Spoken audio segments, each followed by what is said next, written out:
In Need was posted. It brought a slew of responses. You find out how desperate people are and how desperate they think you are with such a question. I started by using the library's community computers, since I didn't have one of my own. I hung handwritten flyers in grocery stores with my cell phone number on pull-off tabs. I had nothing but a few bucks in my left side pocket. My car was my illustrious quarters and an extreme departure from what I'd known. It didn't take long, and I found myself running errands, being a companion, doing light housework, and a few sexual acts were traded for stiff cash. What else was to be expected when In Need was posted? Men are always in need of sex. The first guy couldn't resist my lean over his bathtub I scrubbed. He asked directly if I wanted to earn more than what he was paying me to make the tiles sparkle in his bathroom. I remember laughing at his request. When I turned to tell him no, it was already out and big. Before I dropped my clothes and rubber gloves, I made him pay up front. I didn't know how to negotiate it, but he paid well for his need. I've been at this for 18 months, left what superficial people would consider an iconic existence. I'm now addicted to never the same thing thrice. I've never been a creature of any habit. I have 11 customers who have me do odd jobs on a weekly basis. There are stragglers, and on average, I service a few a week. I make the regulars text each time to confirm. I'm not burning gas or time just to have them not need me. I insist on being paid in advance. If I'm refused my fee beforehand, I don't take the job. The first 12 months were bad. I was on the verge of becoming an exclusive sexual needs girl. Utter depravity. I wonder how to spell that word, depravity. I see them in my head. Words. I know many, but I don't think it's right to use words I can't respect by not knowing how they're spelled. I often confuse the de with duh. It helps to know specifically how a word is pronounced and the proper inflection to spell it correctly. I've made a fair living being someone else's Girl Friday, sex kitten, and gopher. It moved me out of my car and into a modest apartment. I furnished the place with items when my clients were ready to throw them to the curb or donate to a place that extorts people for used shit. Why should anyone pay sales tax on used items? That's not twice taxed, hidden in a loophole. That is in-your-face taxation. Man, we're screwed. I presently live in a safer area. Is there such a thing? Moved in only 3 weeks ago. My new apartment was mainly supplied from a job I did, hauling a house full to the curb. The work took me 2 12-hour days. An entire house packed with elaborate trinkets and quality furniture.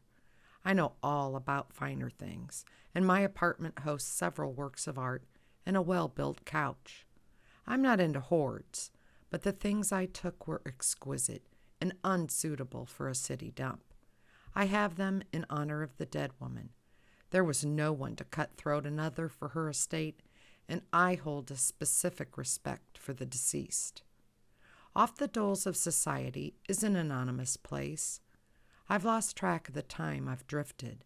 This is the longest I've been in any one place for years.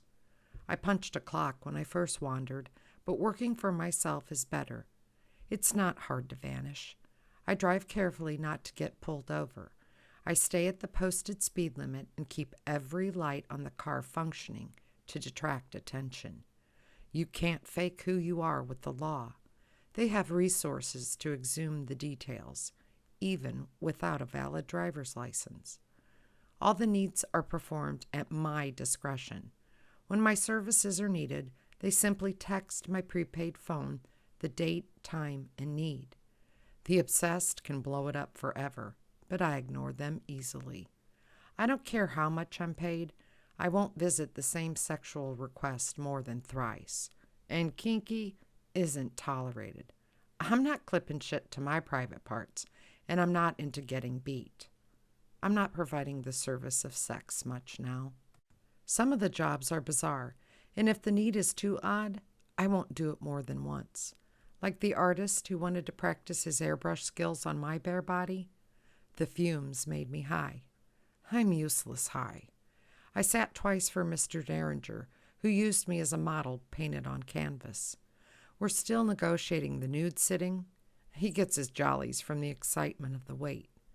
I think once he sees me, it won't be near as tantalizing as the anticipation has been. He's like a teenage boy, sneaking peeks at naked women. Whatever the service is, they all dicker my price. I use the internet to appropriate my fees. That's how I've learned to do the many things I can do. I studied ancient foot rubbing when I was asked. I'm positive that's why I keep getting texts from him. I learn quickly. A slum landlord had me sheetrock a wall. His tools were too old to drive the screws properly, but I did a fine job mudding the seams. The last tenant busted holes in the wall when they were evicted after not paying rent for months. The old man stood talking while I worked. I didn't get pissed when he tried to give me advice. My silence was his invitation to continue making suggestions. He was hunched in the back, and in his heyday, I'm sure he built a fine wall. He liked my work and paid me to paint it. I tell those in search of services I can do anything, but I refuse the guy wanting me to extract a bullet from his waist. I'm smart, but his situation extended past light first aid. My father's a surgeon. He could have, but I haven't spoken to him in years. It's easy being with people. Most take to me right away. It's not hard when you're an observer. Not that I care. It's not a popularity contest. My clients rant and rave, gripe and complain, and I listen with a moderate face as if I get what they spew. I do. I haven't found anyone besides Mrs. Milligan and the foot client non-typical. And Susie, of course. She was exceptional. I was once voted most likely to succeed. Not hard to play the game with people who are protists. Like at 18, you know what you're going to do for the rest of your life, let alone be a screaming success. What an illusion. What committee checks in on that down the line of life? Do they come knocking in 10 or 20 years to see if you held your end of the bargain? Do you lose the title if you're not the big success they awarded? It's the prettiest girl voted for, who ends up obese and unrecognizable after 20 years. I was voted that too. The pretty is still with me, but success by any standard isn't. Pretty was important where I came from. Most important was the silver, gold, and green we had. My clients don't care what I look like, only that I do the job. I could have been valedictorian if I had applied myself, but I didn't want every meaningless title and inflated glory of high school. 3 weeks ago, I had the request for the feet. I arrived at 6 o'clock to the extravagant property. The person texted to enter and come to the large room at the back of the house. The entire place was dark, but the light was bright from the room in the back. All the furniture was covered, and I squinted to see through the house. When I reached the lit room, he was sitting in a chair. He was dressed in clothes of high quality, tailored shirt and designer pants. He was very attractive, and I simply said, "Hello." He didn't look up at me, and I watched while he removed his shoes. I figured he was an eccentric rich dude. I've known many. "Will you be so kind as to rub my feet?" he asked me. I didn't get creeped out. I've been asked to rub many things, but never feet. I'd heard there are such fetishes. For a guy, he had shapely ones. Big, unmanicured. The left pinky toe was gone. Looked like a nasty accident from the scars and missing toe. He didn't say much, but enjoyed my hands on his feet. He sprang from his reclined position when I didn't cower to thoroughly massage the area of his damaged foot. I was uninhibited to touch it. It didn't bother me, but he was clearly surprised. He had no expression when I continued my services. I get when people don't want to talk, so I didn't. For the first 2 weeks, I saw him in that grand house.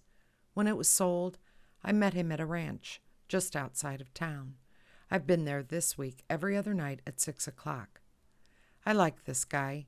He doesn't roll mindless dialogue, but when he talks, which is rarely, it's unassuming. I haven't found anyone to like in a long time. Not that I've been looking. I don't ask for names. Sometimes they offer, but he never has. I've imagined what it may be. He hasn't asked for mine. I can't look people in the eyes when they talk. Instead, I watch their mouths. It's a habit of mine. I don't have to really see them if I focus on their mouths. If I watch their eyes, it tells all. I don't want to see the darkness that lurks inside them, or the pain the eyes can't hide. Eye contact is intimate, and I refuse. My foot client has a gorgeous mouth when he talks. The structure of his mouth is one I'd watch even if I could look a person in the eyes. His front teeth are like a white brick wall set straight behind his lips. The lips are luscious, fluid and sensual. His tongue seems very capable. Proper flossing, fresh and clean. I imagine the droop of his mouth never says any unkind thing. I give little thought to my life lonely of close relations. It's no more or less than what it was when I lived with my family, or the mindless time at college. The family was about their own business most of the time. I have no one here, but Mrs. Milligan comes close to companionship. I'm not looking for it, but she's old, and in the moment, I'm fond. It's not because I want to be. It's just what happens over time. It's why I don't stay in any one place for too long. It's said as you get older, you soften and change. Maybe that's what's happening. The fight is fading.